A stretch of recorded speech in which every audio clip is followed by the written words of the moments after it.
Assalamualaikum warahmatullahi wabarakatuh. Perkenalkan, nama saya Muhammad Raki Farasara Arifin. Saya sebagai moderator kelompok 3 PKPA. Di sini kelompok saya akan mempresentasikan mengenai motivasi dalam mata kuliah psikologi bimbingan. Mata kuliah ini diambil oleh Ibu Esha. Kelompok saya terdiri dari Anissa Nurfauzia, Aurelia Putri, Windy Nurwidiansi, Priscilla Ananda Rizkia, Rikza Agung Pambudi, Zulfikar Akbar Adi Prayoga, Imam Zuhdi, Zalfa Saltabila Widi, Kartika Ilma Rosyadi, Rizik Akbar Binilah, dan saya sendiri Muhammad Raki Farasara Arifin. Dalam presentasi ini terdapat 10 topik. Next. Yaitu yang pertama, pengertian motivasi, yang kedua teori-teori dalam motivasi, ketiga unsur dalam motivasi, keempat komponen-komponen motivasi, kelima macam-macam motivasi, dan yang keenam ciri-ciri orang yang termotivasi, ketujuh faktor-faktor motivasi, kedelapan cara motivasi siswa dalam belajar, 9 cara mengukur motivasi, dan yang terakhir peran guru dalam meningkatkan motivasi siswa. Ya sudah, lanjut saja untuk topik yang pertama. Perkenalkan, nama saya Rikza Agung Pambudi. Di sini saya akan menjelaskan tentang pengertian motivasi. Apa sih itu motivasi? Secara umum, motivasi adalah suatu proses di mana tingkah laku bertindak dengan sangat terkendali serta mendorong keinginan individu untuk melakukan apa yang berguna dan untuk mencapai tujuannya. Motivasi belajar itu sendiri adalah keseluruhan daya penggerak dalam diri siswa yang menimbulkan kegiatan belajar yang mengalami kelangsungan dari kegiatan belajar dan memberikan arah pada kegiatan belajar sehingga tujuan dikehendaki oleh subjek belajar itu sendiri sampai tercapai. Kemudian menurut beberapa ahli, salah satunya itu menurut Michel.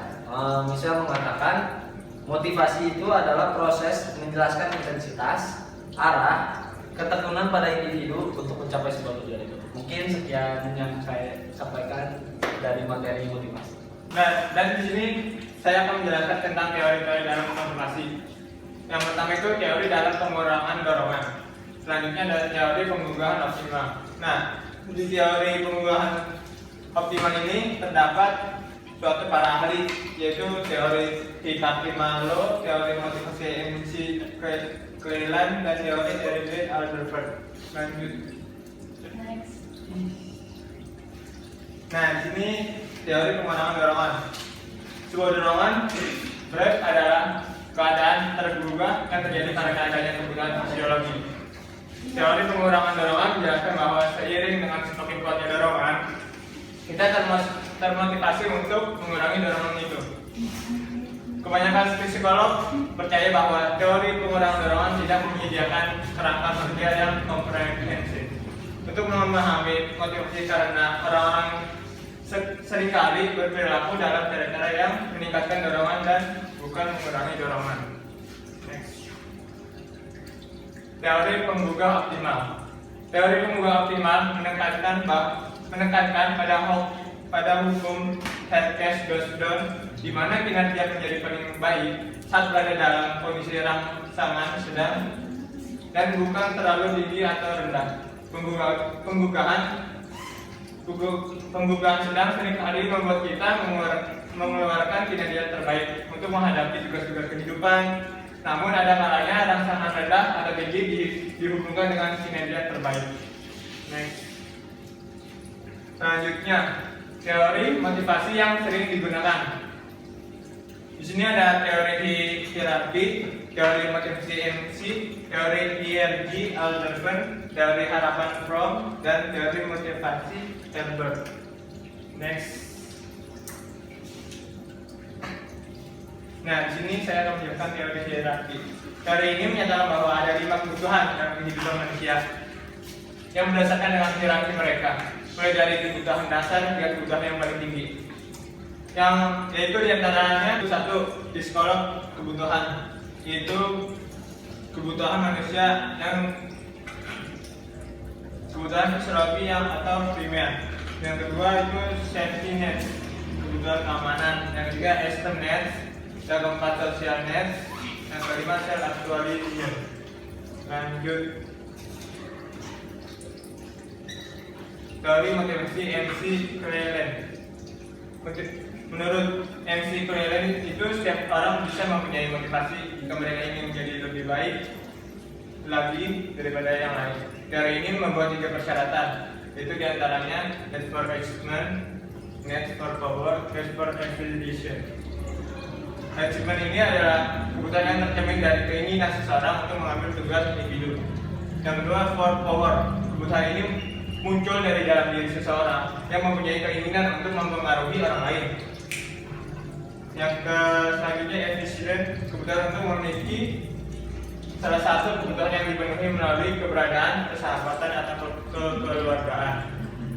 Next, ERG, Alberton mempunyai 3 persyaratan. Pertama, excite needs, yaitu adalah kebutuhan untuk memenuhi faktor-faktor fisiologis dan matematis. Kebutuhan ini termasuk kebutuhan keamanan dan kebutuhan kenyamanan. Nah, selanjutnya relatedness needs, yaitu adalah kebutuhan menjurus untuk memiliki hubungan dengan orang lain. Yang ketiga, growth needs, itu adalah kebutuhan atau keinginan untuk berkembang menjadi orang yang lebih baik serta untuk mencapai kondisi secara maksimal. Lanjut, di sini ada teori harapan Fromm. Teori ini merupakan sebuah teori motivasi yang mengungkap bahwa orang-orang termotivasi untuk mengerjakan sesuatu karena ingin mendapatkan hasil yang sempurna. Di sini ada 3 persyaratan. Yang pertama, expectance, instrumental, dan variance. Expectance ini keyakinan seseorang bahwa suatu usaha yang dilaksanakan akan menghasilkan keuntungan yang maksimal. Yang kedua, instrumental. Instrumental itu adalah keyakinan yang muncul dalam diri seseorang jika suatu kerjaan akan mencapai hasil tertentu. Yang ketiga, variance. Variance itu adalah teori yang lebih mengarah kepada nilai-nilai positif. Next, teori motivasi Herbert. Teori ini sering disebut juga sebagai teori 2 faktor atau teori MH. Dalam teori ini menjelaskan bagaimana cara seseorang memanajer pengendalian faktor-faktor yang mungkin dapat memberikan kepuasan atau tidak dengan pekerjaannya. Cukup sekian dari penjelasan. Ya, baik. Jadi di sini saya akan menjelaskan tentang unsur motivasi.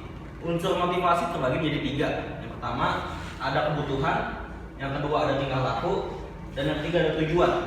Yang pertama, kebutuhan. Motif pada dasarnya bukan hanya dorongan fisik, tapi juga orientasi kognitif elementer dan diarahkan pada pemuasan kebutuhan. Untuk tingkah laku, sebenarnya semua perilaku merupakan rentetan kegiatan. Sebagai manusia, kita selalu melakukan sesuatu seperti berjalan, berbicara, makan, tidur, dan lain sebagainya. Itu termasuk sebuah tingkah laku. Untuk tujuan, unsur ketiga dalam motivasi ialah tujuan yang berfungsi untuk memotivasi tingkah laku. Sebab selain ditentukan oleh motif dasar, tingkah laku juga ditentukan oleh keadaan dari tujuan. Jika tujuannya menarik, maka individu yang akan lebih aktif bertingkah laku. Jika tujuannya kurang menarik, individu itu akan kurang dalam bertingkah laku itu. Jadi unsur motivasi sangat penting dalam kebutuhan, tingkah laku, dan tujuan. Perkenalkan, nama saya Nisa Fauzia. Saya di sini akan menjelaskan tentang komponen motivasi. Yang pertama itu ada keinginan atau valensi, yang berarti suatu hasil memiliki nilai atau daya tarik tersendiri. Yang keduanya itu ada keyakinan atau outcome ekspektasi, yaitu yang berarti individu percaya bahwa jika suatu individu melakukan hal tertentu maka akan mendapatkan hasil tertentu pula. Yang terakhir itu adalah harapan atau effort ekspektasi, yang berarti suatu hasil yang berkaitan dengan persepsi bagaimana cara mendapatkannya. Ya, di sini saya akan menjelaskan tentang macam-macam motivasi. Nah, macam-macam motivasi ini ada yang pertama motivasi intrinsik. Nah, motivasi intrinsik sendiri yaitu motivasi yang timbul dalam diri individu itu sendiri atas kemauan sendiri dan tanpa ada paksaan dari orang lain. Contohnya, misalnya nih, saya ulangan dan mendapatkan nilai yang tinggi.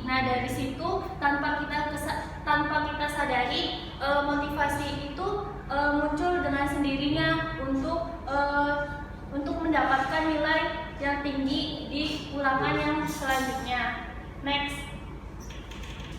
Nah, yang kedua ada motivasi ekstrinsik, di mana motivasi ekstrinsik adalah motif-motif yang aktif dan berfungsi karena adanya perangsang dari luar. Kita ambil contoh, misalkan nih saya termotivasi dari Najwa Shihab. Nah, dia tuh seseorang yang memiliki berpikir kritis dan bekerja keras. Nah, di situ motivasi ekstrinsik akan timbul secara dorongan dari orang lain. Saya Aurel, di sini saya akan menjelaskan ciri-ciri orang yang termotivasi. Pertama, motivasi juga mengandung 3 komponen pokok, yaitu penggerakan, dan juga motivasi juga mengarahkan atau menyalurkan tingkah laku, dan terakhir menopang dan menjaga tingkah laku. Pada dasarnya motivasi itu datang dari diri sendiri dan juga tidak dari orang lain. Nah, di sini ada beberapa ciri-ciri orang yang termotivasi, yaitu tekun menghadapi tugas, ulet menghadapi kesulitan, menunjukkan minat terhadap macam-macam masalah, baik masalah sosial ataupun akademik. Selain itu, lebih senang bekerja mandiri, cepat bosan dengan tugas-tugas yang rutin, dapat mempertahankan pendapatnya sendiri, tidak mudah melepaskan hal yang diyakini, dan juga senang mencari masalah dan memecahkan masalah soal-soal, baik di kehidupan maupun pelajaran akademis. Setelah itu, menurut beberapa pandangan ahli, ada 3 pandangan, yaitu menurut Hamzah, terus menurut Jali, dan juga menurut Nana. Pertama, menurut Hamzah, yaitu adanya hasrat dan juga keinginan untuk berhasil, lalu adanya dorongan dan kebutuhan dalam belajar, lalu adanya harapan dan cita-cita di masa depan. Selain itu, menurut Jali, orang-orang yang termotivasi itu bisa menyukai situasi atau tugas dan juga menuntut tanggung jawab secara pribadi dan memilih tujuan secara realistis. Sekian, terima kasih. Perkenalkan, nama saya Priscilla Darisya. Di sini saya akan membahas tentang faktor yang mempengaruhi motivasi. Di sini ada 2 faktor yang mempengaruhi motivasi, yaitu faktor internal dan juga eksternal. Yang pertama, faktor internal, tentang persepsi individu mengenai diri sendiri. Persepsi individu mengenai diri sendiri ini yang dimaksud adalah kita harus mengenal karakter diri kita sendiri agar memudahkan dalam menuntut diri kita untuk memotivasi dalam melakukan sesuatu. Yang kedua ada harga diri dan prestasi. Di sini jika kamu memiliki harga diri yang tinggi, maka itu akan mendorong motivasi kamu sendiri. Sedangkan jika harga diri yang rendah, itu akan seperti menekan motivasi untuk melakukan sesuatu. Sedangkan prestasi di sini itu jika kamu telah mendapatkan sebuah penghargaan dalam suatu prestasi, itu akan tetap memotivasi kamu untuk mendapatkan prestasi lainnya. Lalu ada harapan. Nah, harapan ini akan terus maju dan dengan harapan ini kita akan terus maju dan memotivasi diri kita untuk mencapai harapan yang telah kita set gitu. Lalu kebutuhan. Tadi kebutuhan di sini, jika kita tidak memiliki kebutuhan, maka tidak akan adanya motivasi yang bisa didorong. Contohnya jika kita misalnya lapar, itu akan memotivasi kita untuk pergi keluar untuk membeli makan. Nah, yang keempat itu yang kelima itu kepuasan kerja. Kepuasan kerja saat mendapatkan suatu tugas, kita akan memberikan suatu kayak seperti goal untuk mendapatkan nilai atau hasil yang terbaik. Itu sebabnya dengan kita akan memotivasi kita sendiri untuk tetap bekerja dan juga belajar untuk terus mendapatkan kepuasan kerja kita itu, yaitu nilai yang sesuai dengan ekspektasi kita. Lalu ada faktor eksternal. Faktor eksternal yang pertama itu jenis dan sifat pekerjaan. Jenis dan sifat pekerjaan ini harus sesuai dengan apa yang disukai oleh seseorang, karena jika tetap dipaksakan, maka motivasi untuk melakukan pekerjaan tersebut akan terganggu. Lalu kelompok kerja di mana individu bergabung. Di sini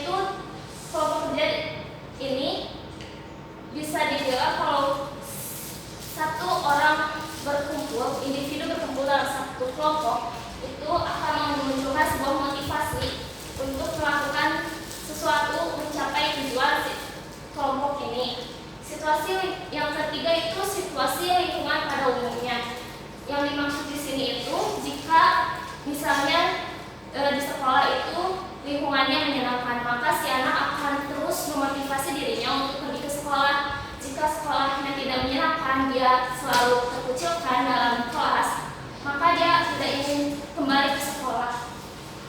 Yang terakhir itu ada sistem imbalan yang diterima. Contoh mudahnya itu adalah gaji seorang karyawan. Jika gaji atau bayaran yang didapatkan oleh seorang karyawan itu besar dan sesuai dengan kerja kerasnya itu, maka si karyawan ini akan memotivasi dirinya untuk bekerja lebih keras untuk mendapatkan gaji ini. Lalu contoh lainnya itu seperti promosi. Kalau jika kinerja kerja kita bagus, maka kita pasti akan dipromosikan ke tingkat yang lebih tinggi dan gaji kita juga bakalan tinggi. Sekian dari saya. Terima kasih. Perkenalkan, nama saya Zalfa. Di sini saya akan menerangkan tentang materi cara memotivasi dalam belajar. Cara memotivasi siswa dalam belajar itu ada beberapa caranya. Yang pertama itu guru dan orang tua. Di sini guru dan orang tua berperan sangat penting pada memotivasi siswa untuk belajar. Contohnya seperti guru itu akan membuat suatu metode pembelajaran untuk siswanya, dan ketika siswa tersebut merasakan kenyamanan pada saat belajar, di situ timbullah motivasi siswa untuk semangat belajar. Kemudian pada orang tua ini memiliki peran yang sangat penting juga. Orang tua itu harus bisa mendorong, kemudian membimbing, mengarahkan anak untuk belajar. Kemudian di masa-masa yang sekarang ini orang tua kerap kali menyerahkan anaknya kepada tenaga pendidik tersebut, ke tenaga pendidik suatu lembaga. Nah, perilaku tersebut itu akan menurunkan motivasi atau memperlemah motivasi yang ada dalam diri si anak tersebut. Kemudian cara yang kedua yaitu hadiah.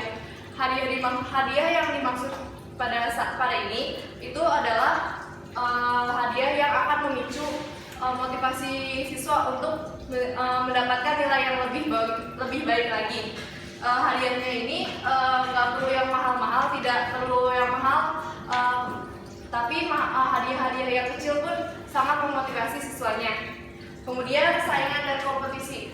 Saingan dan kompetisi ini dilakukan oleh setiap guru untuk meningkatkan motivasi pada anak tersebut agar mendapatkan nilai yang lebih bagus lagi.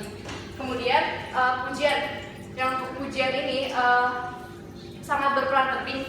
Pujian yang besar ataupun kecil itu sangat berarti bagi para siswa agar mendapatkan nilai yang lebih baik lagi.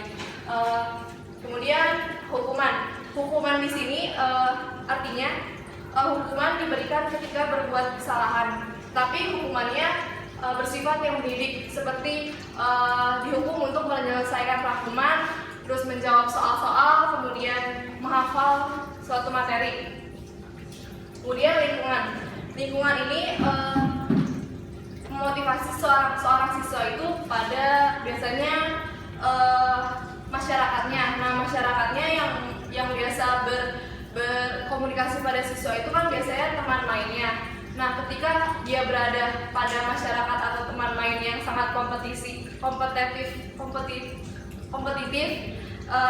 teman itu akan menjadi rajin dan melakukan kegiatan belajarnya, sering melakukan kegiatan pembelajaran. Baik, nama saya Ketika. Di sini saya akan menjelaskan tentang bagaimana cara mengukur motivasi. Cara mengukur motivasi itu ada 3. Yang pertama, tes proyektif, kedua kuesioner, ketiga observasi perilaku. Next. Yang pertama ada tes proyektif. Salah satu teknik proyektif yang banyak dikenal adalah thematic perception test atau yang disingkat TAT. Dalam tes tersebut, klien diberikan gambar dan klien diminta untuk membuat cerita dari gambar tersebut. Dari isi cerita yang disampaikan klien dapat ditelaah kebutuhan motivasi. Yang pertama ada kebutuhan berprestasi, kebutuhan power, dan kebutuhan berhubungan. Yang kedua ada kuesioner. Salah satu cara untuk mengukur motivasi pertanyaan-pertanyaan yang dapat memancing motivasi klien. Sebagai contoh adalah EPPS atau Edwards Personal Preference Schedule. Pengukuran motivasi menggunakan kuesioner dengan skala Likert yang berisi pernyataan-pernyataan terpilih dan telah diuji validitas dan reliabilitas. Penilaian dari kuesioner ini itu ada pernyataan positif dan pernyataan negatif. Kalau pernyataan positif, jika klien menjawab sangat setuju, maka nilainya 4 dan semakin ke bawah nilainya akan semakin turun. Kalau pernyataan negatif, jika klien menjawab sangat setuju itu nilainya 1 dan semakin ke bawah nilainya akan semakin besar. Motivasinya dapat dilihat dari nilainya. Kalau motivasi lemah itu skalanya 0 sampai 33%. Motivasi sedang 34 sampai 66%, motivasi kuat 67 sampai 100%. Yang terakhir ada observasi perilaku. Perilaku yang diobservasi adalah apakah klien menggunakan umpan balik yang diberikan, mengambil keputusan yang berisiko dan mementingkan kualitas daripada kuantitas kerja. Contohnya, klien ini disuruh bikin origami dalam waktu tertentu. Nah, apakah klien ini hanya mementingkan waktu tanpa melihat hasil origaminya gitu.